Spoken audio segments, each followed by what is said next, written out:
that at certain times of the year, based upon our orbit around the Sun and our alignment with the Moon and other planets in the solar system, creates windows of opportunity by which the power that he used to do the miraculous was easier to access and utilize.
Okay guys, well this is pretty cool actually. What we're looking at here is a picture of the heat signatures on two of Saturn's moons, Mimas and Tethys.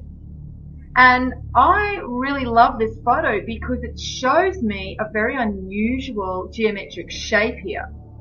We can quite clearly see that this looks like a part of a triangle. Now, unfortunately, the article in regards to this appears on space.com, which is connected to NASA, and the best they can do is try and tell us that this looks like Pac-Man. In fact, they have mentioned Pac-Man about 20 times throughout this article. Not once do they mention it looks like a triangle, or at the very least, the top of a triangle, or the top of a pyramid. Not once do they mention that it looks like a very unusual geometric shape with very straight lines. They just continually tell us that it looks like Pac-Man. So to me, this really does show me they have nothing but contempt and treat us like idiots. Now, interestingly, the first heat signature here was discovered in 2010, and then they discovered this one in 2011. Now, it goes on to say at the end of the article that the surface oddity was first sighted by NASA's Voyager spacecraft in 1980. But they don't say if it looked like this, they just say that it was an oddity. They don't say if it's changed since when they first saw this in 1980. They don't tell us whether this heat signature has been experiencing a lot of differences during the times that they have first actually seen this. So, you know, once again, we don't get very much information from NASA at all, but really we shouldn't expect anything, you know, more from NASA. They are the mouthpiece of these government agencies. But anyway, I thought it was very interesting, this shape, because as soon as I saw this shape, I actually didn't see Pac-Man. What I saw was what I've been seeing on the Sun, these triangles. So I find it really interesting that this geometry seems to keep turning up again and again. And, you know, we also see that at one of Saturn's poles, there's a hexagram. So once again, we see this very unusual geometry with Saturn. So you think that that would actually rate a mention with NASA? Obviously it doesn't. Now I just wanted to show you this really unusual correspondence to one of Saturn's moons, this one here, Mimas, and George Lucas's Death Star. And the reason that I find this really interesting is, one, they do mention it in the article, but two, now that we're starting to see that there is a definite connection between people that are very creative and their ability to tap into universal consciousness, I think we should start paying attention to a lot more of these very creative types of people and what they were relaying to us.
So if you get in a big pile of crystal quartz type rock outcropping, and you sit there and there's a big electrical event going on inside the earth, the rocks will act like speakers and you'll hear the sounds. It's got to be quiet, real quiet, but you can hear them. Wow. Certain rocks you hear. They change their shape depending upon the electric field they're in. You put electrostatic field on a rock, it changes its shape. If you change its shape, it produces an electrostatic field.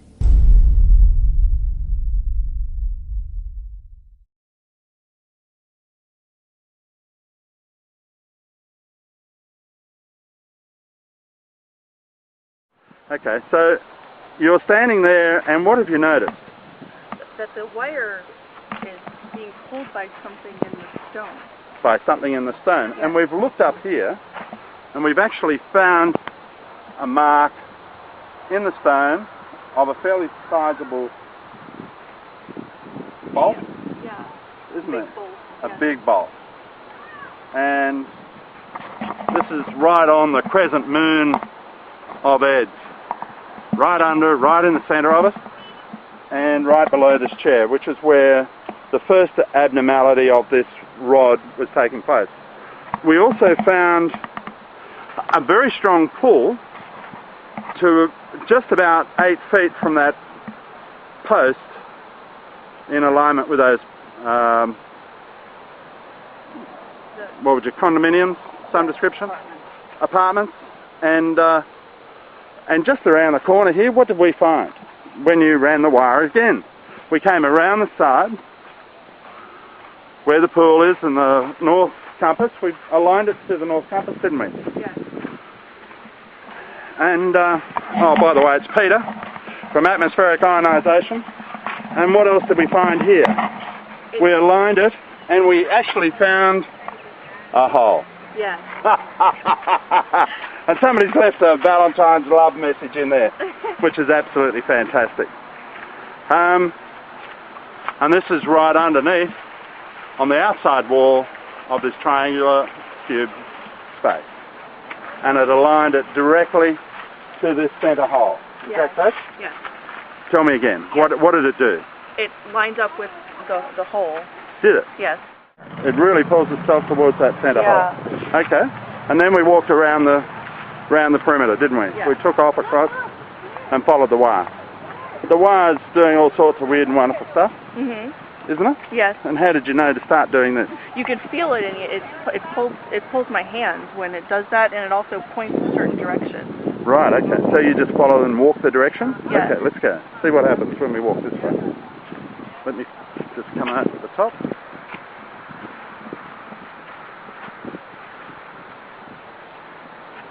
And it's turning again. Yes. Oh, really? Oh, isn't that interesting? Same location. Let's keep going. Right the way around. It hasn't straightened up yet. No, it's still pointing back towards that. Is it? So it's a very strong pull? Yes. Okay, so now it's letting itself go. Is that correct? Yes. Okay. It's not. And it's now aligning itself. Good? Yes. Yep. And turned away or turned around again. Hold it way out in front of you again, but it's pointing towards water. Okay. So we know that. Keep walking. Right the way around. Just want to see what happens when we go right the way around the other side. Just relax your arm down a little bit. Just bend your elbow back towards you. Yeah. And just let it sit out there. Okay, I'm just going to walk in front of you. I just want to come, follow me. This is the quarry.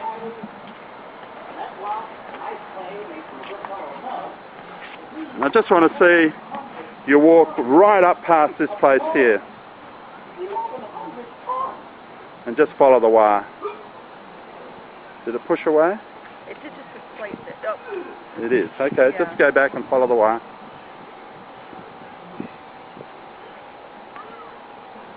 Pulling you there. Walk this way.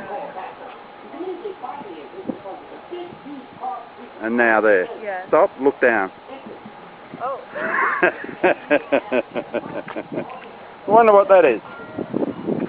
Wow. Looks like an earth pin that Ed put there. This was his original, or possibly one of the original posts that he used to ground and make a mark for. Oh, wow. Oh, by the way, if we look up, we get an alignment with the north. See that? The North Polar Star, right back over this way. Yes. Okay, so he lined that up with that as well.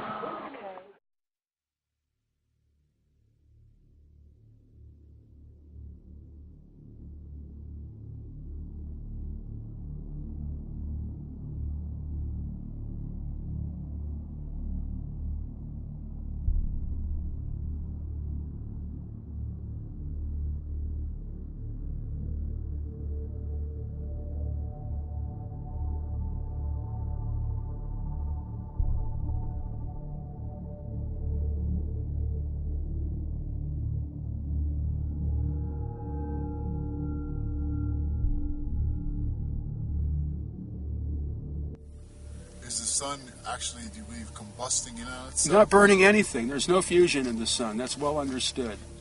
Prove it. Yeah, well, there's just not the way to prove that there is any. It's only in the flares that you get fusion. That's why all the X-rays. The flares, the arcs, and the X-rays, and the microwaves, and whatever result of fusion in the arcs. There's no fusion in the sun. They don't know how the sun works. Why do you, what's special, how does the sun make light? It's a transformer. Transforms from some other dimension. It's not burning anything. It doesn't have to. It's a converter. Of what? I don't know. Nobody knows. But that's what it does. That's the only thing it can do, because that's how everything works. Transforming from another dimension? Yeah, you could say it's taking energy from another dimension, counter space.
can't go back, can I? No. But if you could, would you really want to?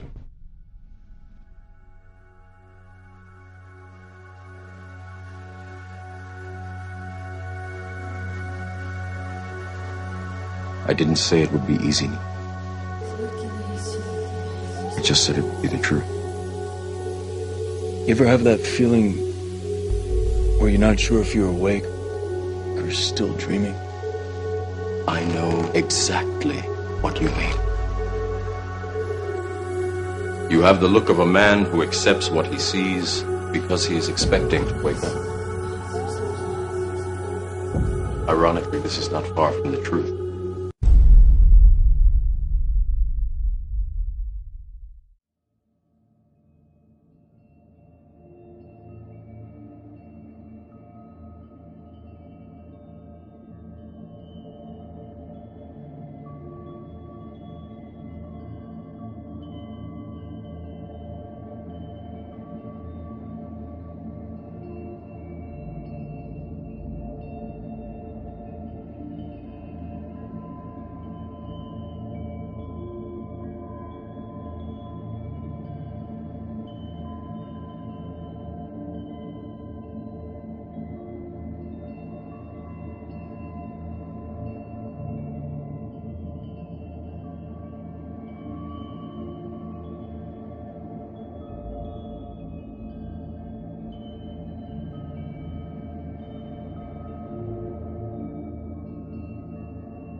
I do get knuckleheads on here that watch one video, and because they don't get it, then they they've got all the answers.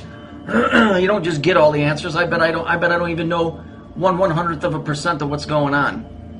I know that there's one major thing involved, and that's that thing that's called Saturn. This is one of the biggest lies that comes out of the Bible, because it's not a lie if you understand what it is, but it's a lie the way it was taught to you. You're told, for those of you that are churchgoers, and for you of those who aren't, you'll know what the word is. Sin, S-I-N.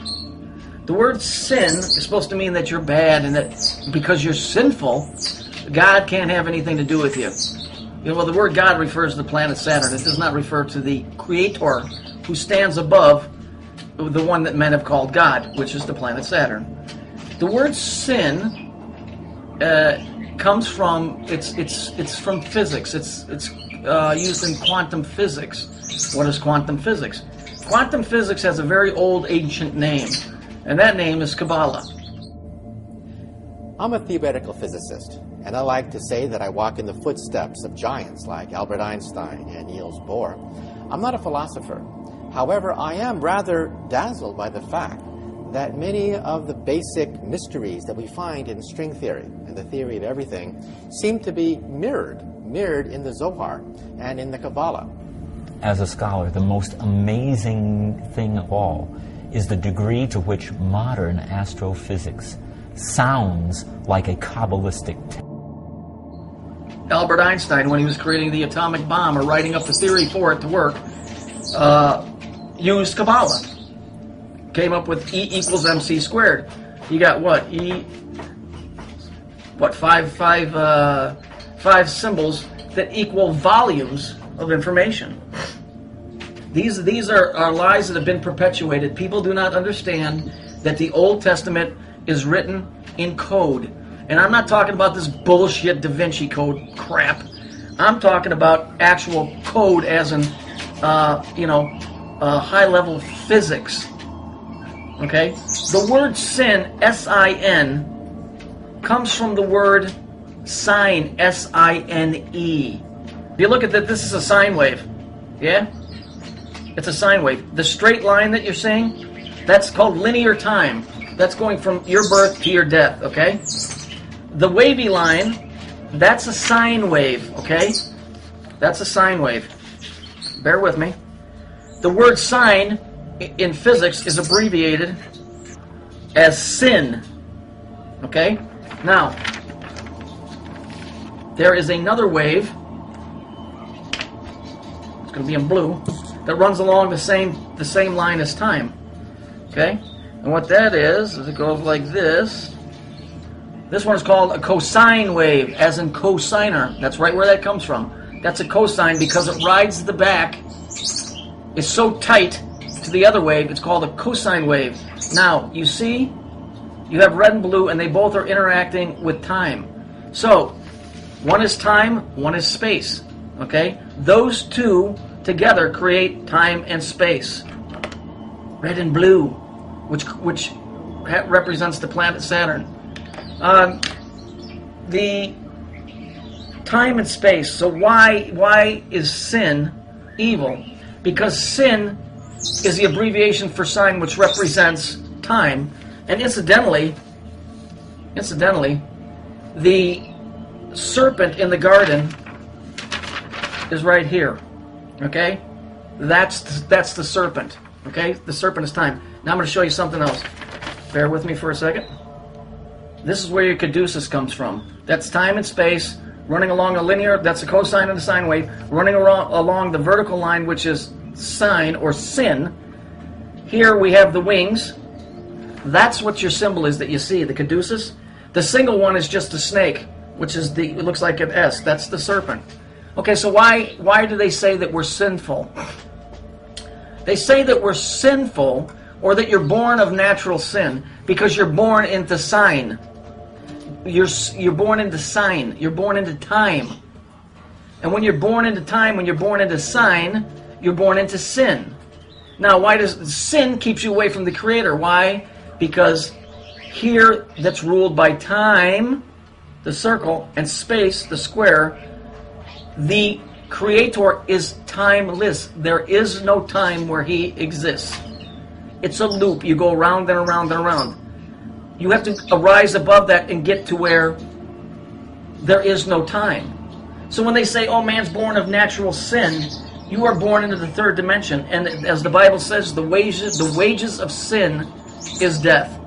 When you're born into the third dimension, you live in the third dimension, and as we all know, time, given enough of it, destroys everything. Okay? That's why in Revelations, the beast is Saturn, because it regulates time. Given enough of it, it will kill you, your friends, your pets, destroy, rust, break down everything in the third dimensional level. And death is always associated with sadness and wailing and gnashing of teeth.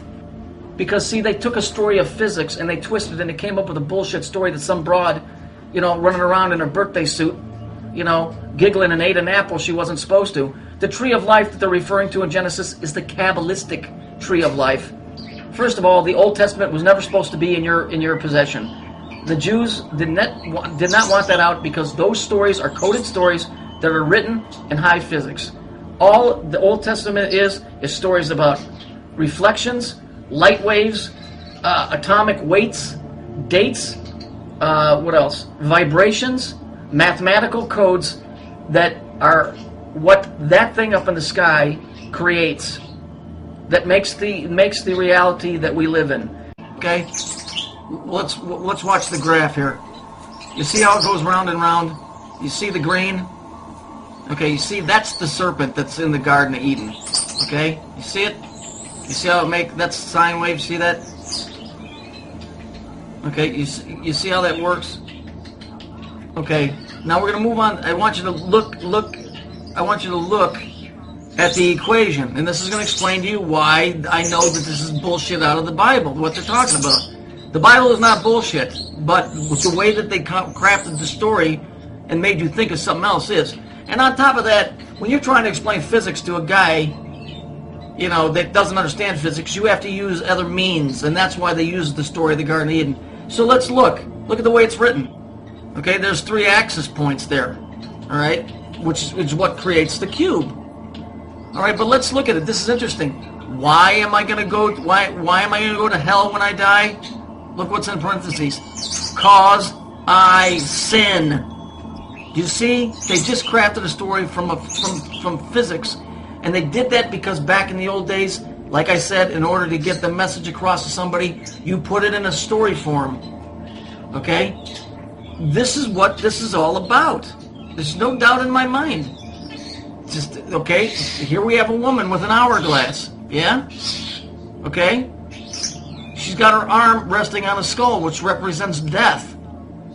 The thing that's above her head is called Oribus. It's a snake biting its tail. Okay? That represents Saturn. Okay? All halos that you see represent Saturn. All circles, the earrings that you wear, women, those earrings are a representation of time, and it comes out of Babylonia. It represents Saturn. Same thing with your wedding ring.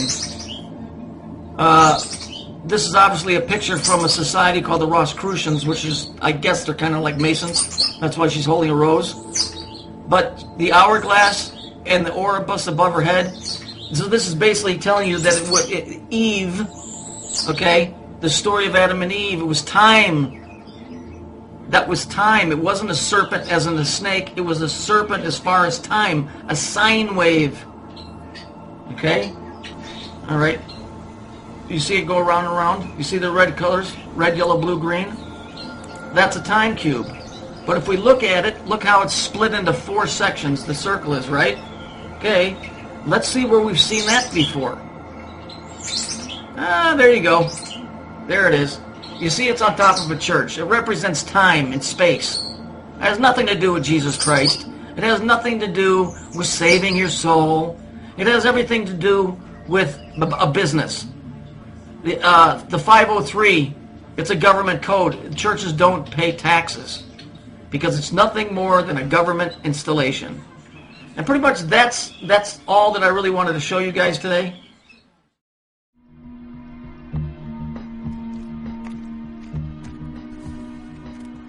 I guess there's a plan for all of us. I had to die. Twice. Just to figure that out. Like the book says, he works his work in mysterious ways. Some people like it. Some people don't.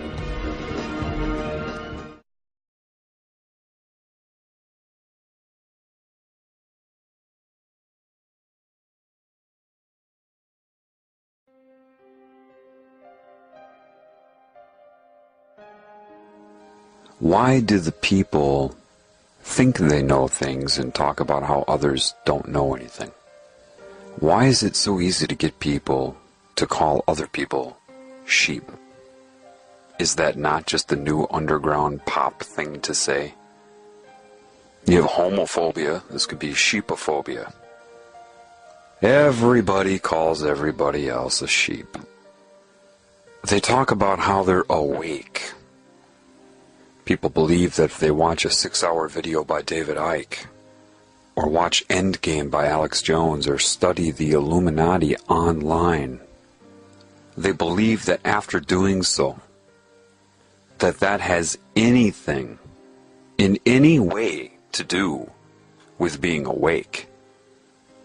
They believe it. I'm not kidding. They can't get enough.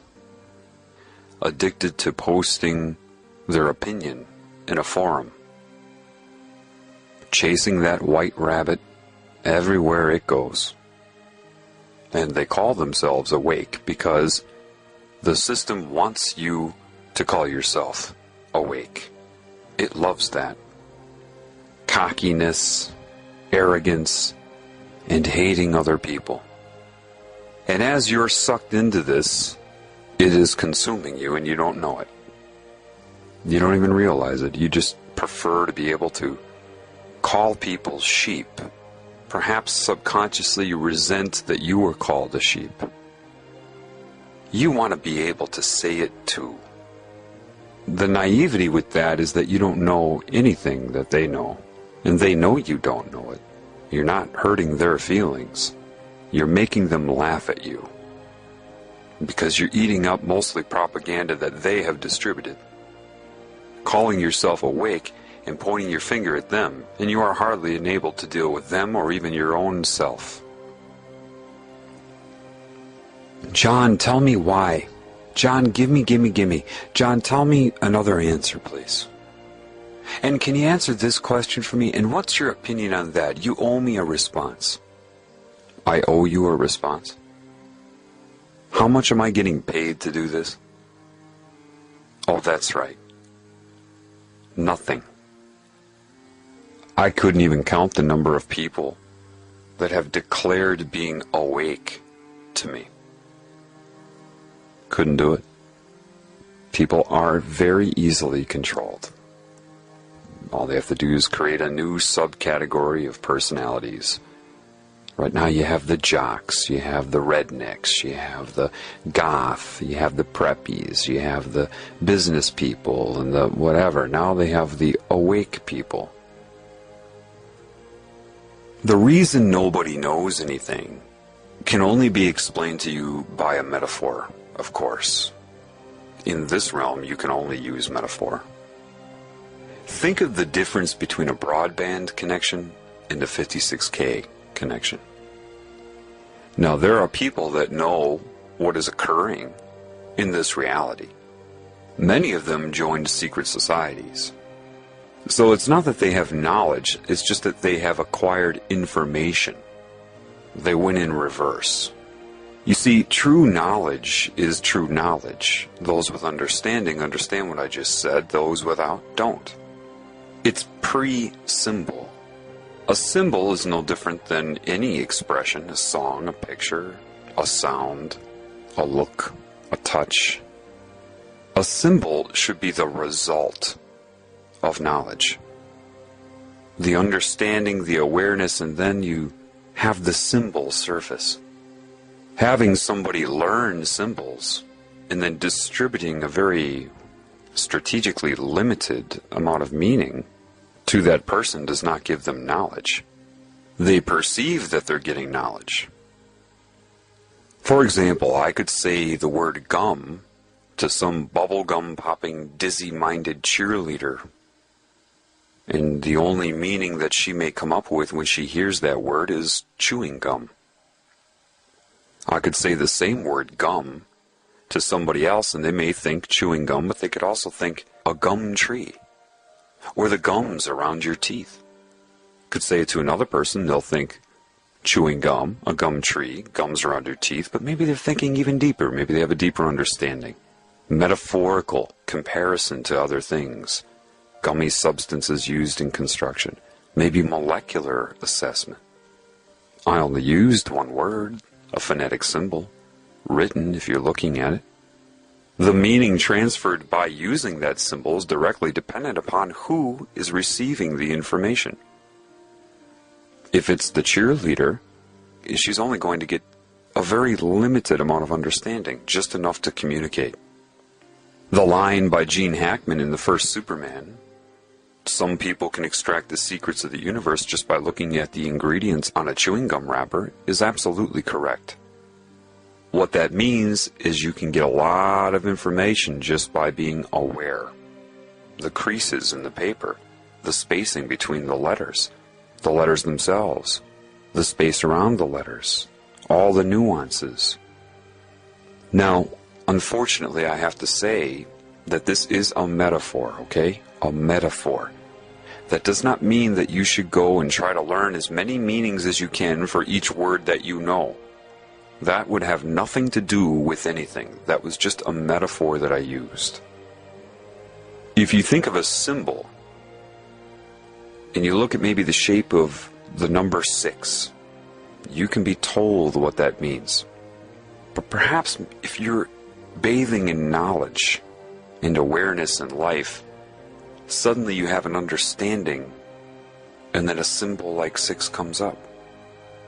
Maybe you think of getting caught in a tumor and you come in but you can't get out, and you're caught in a vortex, a circular cyclic existence. Getting in, not getting out. Something like that, you know.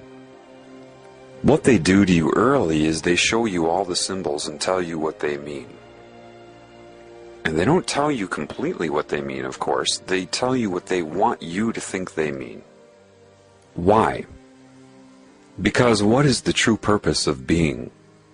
If you're not extracting meaning from your path, from your experience, deriving meaning from it, and creating expression, the expression would always be the symbolic.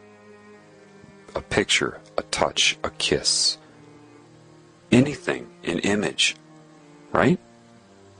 If you're only copying what they've told you things mean, and replicating what they've told you to use them for, and how to use them, how to speak, how to think, what means what you're supposed to do, what the meaning of your life is.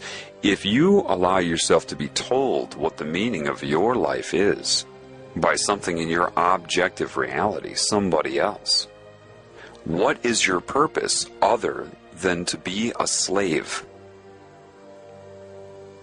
Forget about laws and politics, that's all bull. That's only a result. If you're not creating, and the only way you're going to create is by extracting meaning from within. If you can't do that, what is the point of you being around other than to be a slave? Acquiring detail. This means this. I learned what this symbol means. This pagan symbol means this. What do you mean you learned? Did you look it up? Were you told, or did you read what it means?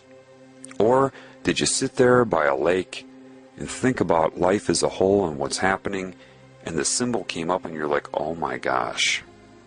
See, the oh my gosh is when you extract meaning. It doesn't have to be a traumatic thing like, oh my gosh. It can be, oh my God. That is the sign of a creative. Somebody that's always in their mind like, I get it, oh my gosh. And you want to tell the whole world. Because you've just created, you've extracted meaning from within. Those that, even if they have opened up, all right, and they were seeking information, because information is not knowledge.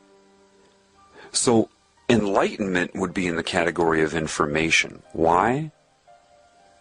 Because as it's sold, as it ends up being, all you're doing is changing your perception of reality, just seeing other templates of symbolic expression. There are no answers there if you're depending upon anything you experience to give you those answers. So in truth, if you have the meaning inside and you come up with symbols and you see them in your objective reality, maybe somebody else came up with it too, you have an understanding, an immediate understanding. Sometimes that can be faked or replicated. Somebody's been indoctrinated into a system where they had to learn specific meanings to symbols, and so one who is in the know, one who has knowledge may run into somebody like that and the person may have learned enough so that you have an understanding. But the person that learned it will still look at you, if you came from within to know, in a way that they're curious. How do you know? Because you seem to have a different, a fuller understanding of it, a non-polarized understanding of it. They learn a few specific ways to talk about it and what it means, but you can talk about it endlessly with different metaphors. What's the difference? Well, what's the difference between reading a book and memorizing somebody else's conclusions and extracting meaning and coming to your own? It's like the difference between a muffin top and a muffin. They've got you all eating up muffin tops, but you don't have the knowledge underneath. Is that a permanent thing? Absolutely not. The reason you don't know anything is because many people that do have knowledge, even if they wanted to tell you, it's like they are on a broadband connection and you're on 56K. There is so much information, and unfortunately, as it is right now, the general population has no idea. They look at a symbol, maybe they're taught a symbol. Either they really don't have any understanding of it, or it's a very limited understanding. If you have knowledge inside of you, you could sit there and talk about that one symbol all day. There's more than one meaning attached to symbols. Like I told you, a deer in the woods can mean more than one thing by stomping their hoof. If you seek the symbol, the muffin top, you will never have the whole muffin. And this is what people do when they try to seek videos and books and all. They're looking for muffin tops. They're looking for the end result. Therefore, you are dependent upon the meaning that is given to you. So somebody in the know, if they're talking to somebody that isn't in the know, it can be very difficult. Why? Well, a very naive thing to say, or if somebody's trying to manipulate you, control your mind, they'll say this: the truth is an easy thing to say. And anybody who speaks for a long time to you, they're trying to manipulate you. Now, that's a very naive thing to say. Yes, somebody who depends upon a lot of words, really trying to control what you're thinking, could very well be trying to manipulate you. But if you depend upon length of speech, and that's where your perception lies, you wouldn't be able to tell anyway. If someone's trying to manipulate you, you should pick up on that within seconds, regardless of what they're saying. The truth is something easy to say. If one person in the know is speaking to another person in the know, in other words, you've both reached the same conclusions and you know it. You know when other people know. You just do. That's why they don't say anything other than that. You know when other people know. And you say, well, that's ambiguous. No, it's ambiguous to you. But that is a symbol. To say that sentence, you know when other people know, that is a symbol. And those who have come to the conclusion on their own understand the full meaning of that. Those who may have heard that from some philosopher, and they were told that that philosopher was brilliant, so they decided to dwell upon things the philosopher said. If a philosopher says to you, you just know when other people know, well, you trust that philosopher because everybody has given them a 5-star rating. So you think, well, that must mean something, so I'm going to sit around and think about it. You can't sit around and think about that. That is a result of so many experiences. So, if I say you just know when other people know, you don't have to sit around and assess and calculate in your mind and think of behavioral patterns, or they said this and they said that. I'm going to put 2 and 2 together and formulate an assessment of them and what their intentions are. If you were doing that, that is robotic. It's nothing against you. If I were against you, I wouldn't be trying to help. It's the conclusion that matters. if you reach it on your own, because a conclusion is a symbol. It is a symbolic representation, the quote, the conclusion, that has so much attached to it. All of your experiences that tie into the conclusion. How do you extract meaning? Well, perhaps you have an experience. It could be a social experience, it could be anything. And that experience is finished, and that means nothing to you. Then you have another experience, and you see that it's different, but there's something similar to that other experience. You're kind of like, And then you have a third experience in your life, and it's really similar now, all three of them. Then you have a fourth experience that solidifies the similarity and prompts a question. It is the fourth experience that prompted you to ask the question, but it required the other three preceding it. The fourth experience, if it were isolated in and of itself, would never have prompted it. You needed all four experiences. So now you have the question. And maybe you have a whole other series of experiences that are happening so that you can extract meaning to address the question. And maybe after all of that, you come to a conclusion. And now that conclusion propels you in your advancement of understanding and extracting meaning in your life, and you start a whole other series of experiences. And that's just one facet of your life, and maybe simultaneously you have 30 other paths going like that, like I just explained. And maybe all 30 of them come to one peak of a conclusion, and you need it. All 30 paths that had many, many experiences within each path, leading up to minute conclusions that come together that lead you to a new understanding. That takes time, it takes attentiveness, and the desire to have meaning, to have purpose. And now that one new understanding could be one of thousands that eventually tie in, and you don't even know it, right? Until you reach the oh my gosh. And all of these things come from within. Your ability to make use of pattern recognition, to see how things are always and never the same. What do they have in common? Did you get out there and experience people of different cultures? Were you too busy trying to project your culture onto them and see what they would say? Or were you trying to figure out what you had in common? I did that my whole life. In the moment of doing it, I didn't really necessarily know why I was motivated to do it. My spirit did, but my conscious mind didn't. Your spirit will lay breadcrumbs for you throughout your entire life or path. So if you come to an understanding, and then several understandings, and you know how much is involved with it, you can tell other people the details of your path, but that isn't their path. And if they try to memorize the details of your path, they're pulled off of their path.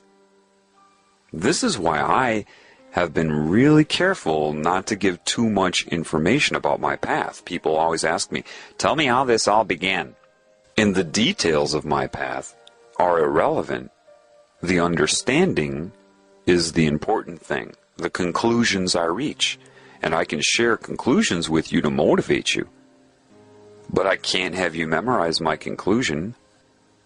So I have to have a delicate balance of rhetoric with the information. And the information is not volumes of information.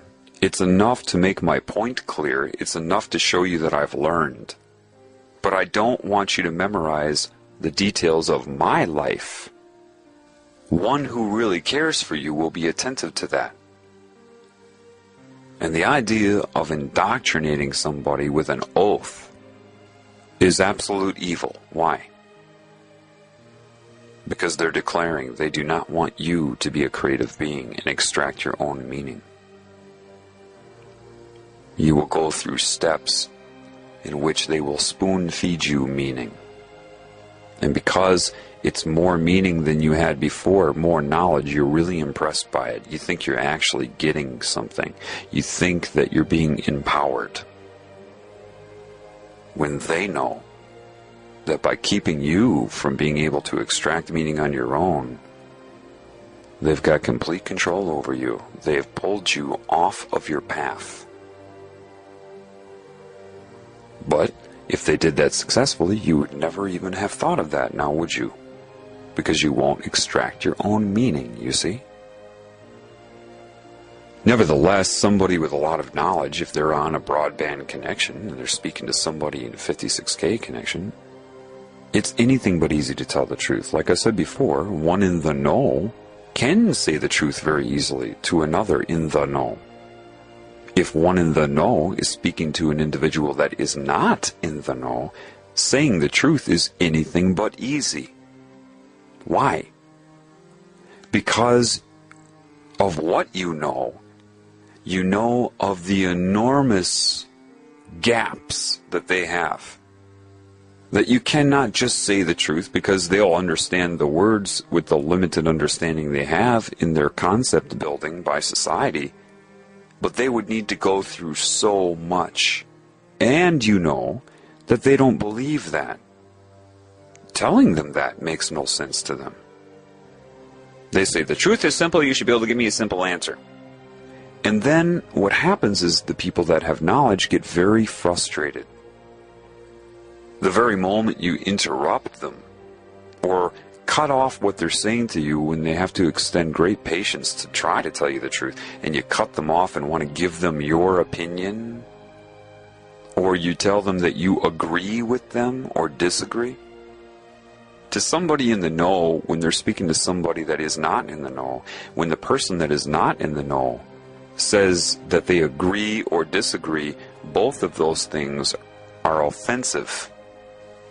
Because they know you should just have your mouth shut and take in what they're saying, and a lot of what they're saying will be rhetoric. But I talk to people like this all the time. They completely ignore the rhetoric. I'll use rhetoric. That if they had wisdom, they would understand at least, okay, there's something with this. And they blow it off. They go, yeah, but anyway, and then I blow them off. And they have no idea why I blew them off. Or people will just bombard me with questions. Questions that are what you call loaded. Anybody in the know would say that's a loaded question. Because you lack so much just in the fact that you're asking those questions shows how much you don't know. And you ask them in a very naive way. It's not your fault, but you expect a simple answer. People will go up to somebody with knowledge that has required an entire lifetime of attentive awareness to their experiences, detailed and disciplined effort to extract meaning from your life, and they ask you a simple question and expect somehow that you are going to be able to transfer a lifetime of understanding in 2 or 3 paragraphs. They truly do. They do expect that, otherwise they wouldn't ask the question. So you have this huge gap between those who are in the know and those who are not in the know. Those who are not in the know do not know they're not in the know because of how they have been taught to think. They have been incorrectly instructed in their thinking process itself. They have been taught to look outside of themselves for answers. They have been misinformed about what answers are because they've spent their whole life having the meaning spoon-fed to them.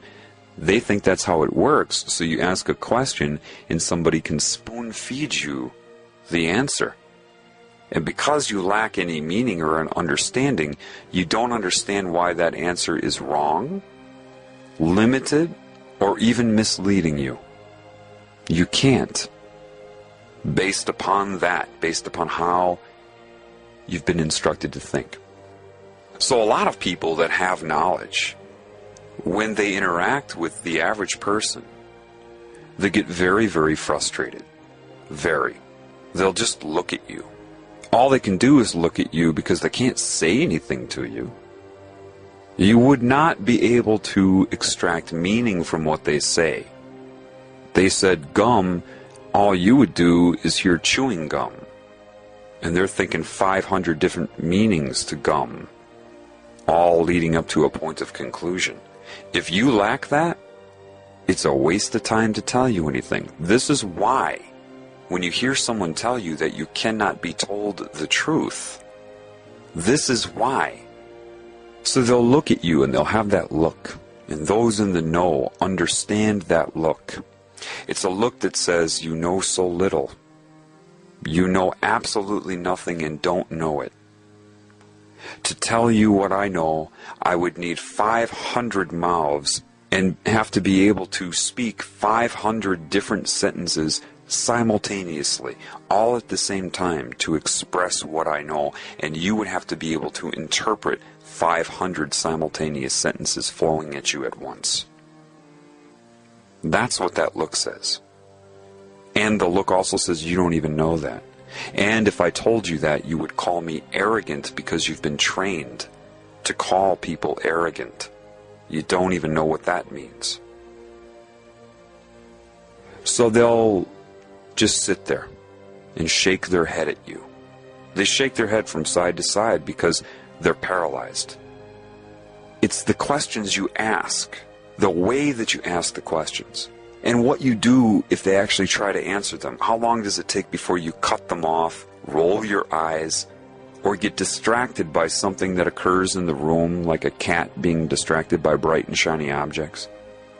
And if they're trying to tell you something, and maybe your cell phone will ring and you'll tell the person trying to give you truth to hang on, Shelley has to talk about her boyfriend. Okay, hey, you're not going to get the truth. You're nowhere near prepared to even comprehend anything that is true. And then you say, come on, just tell me. You can't be told. Well, that doesn't make sense. All you have to do is tell me. You can't be told. Not in your current state. You need a lot of work. And you don't understand why you need a lot of work. That's what it comes down to. Now, nothing is 100%. Am I saying that every Freemason has been spoon-fed? No, there's a lot of intuitive people that probably joined that. But they were naive enough to be sucked in. But some of these people may want to tell the world things. Maybe they thought, you know, this isn't fair. I gotta tell them what's going on. And they tried. Maybe they tried with a few people, but they got the rolling of the eyes. Or the person that they knew nothing, tried to debate them. They're so far out of the know that they can't even recognize truth when it's told to them. Do you know that the majority of the people that look up information on the Illuminati point their fingers at people in the Illuminati? If you actually sat down in a room with these people and were allowed to ask them questions and they had to be honest with you, if they told you the truth, you either wouldn't understand or you would roll your eyes, you would laugh at them. I know enough to know that. A problem with somebody in an organization like that is not only are they separated from you, they're separated from you because they cannot relate to you. Because what you think is not what they think is. That's first and foremost, and that's by design, by that which sucked them into it. They're also controlled by an oath with fear. And it's not just fear of death. They'll use threats of the unknown because these people are shown different templates of reality. And they say, we control that too. So if you do this, it's not over when you die. We'll get you here, here, and here. And they don't know any difference. They can't prove that that isn't happening, that won't happen. That's the fear of the unknown. When are you subjected to the fear of the unknown? When you look outside of yourself for meaning. My intent is not to point my finger at anybody or anything on any scale. People in these societies are sucked in, then they're blackmailed. Because even though they believe they have all of this knowledge, some of it is filtered in their mind by the consciousness that controls their minds. So they don't think about certain things.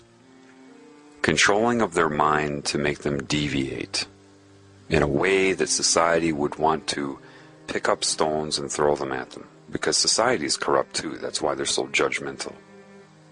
These people are scared of that type of persecution. I understand that. I'm not going to point my finger at them for being scared of it. Rather, I would like to go through it in some ways myself and show them that it's worth it. And show them their own value. I want to show everybody value. I'm not polarized here. Because that's what's in my heart. If I feel like a healer, how could I look at somebody with a disease and just focus on their behavior and be too stupid to recognize that their behavior is a result of a condition? Now, if I have true wisdom, wouldn't I address the condition? I would only focus on somebody's conduct throughout their life if I had a very small mind and had no capabilities, no abilities, no talent, no gift to give, no ability to create. My desire is to heal both myself and everything I see, and not carry the whole world on my shoulders when I do it, but rather be moment to moment. Since everybody else is ignoring the problem, the majority, and I say, wait a minute, that person doesn't have to be that way. They don't have to be corrupt, and I know it because I've watched my own corruption get healed. So if it can happen for me, I know it can happen for somebody else. I would be what you call a fool. The one that comes in with the hat and the bells? I would be a fool to blind myself to the whole picture and not take everything into account. That includes my own behavior, my own path. Because that's where I'm going to get any knowledge from anyway.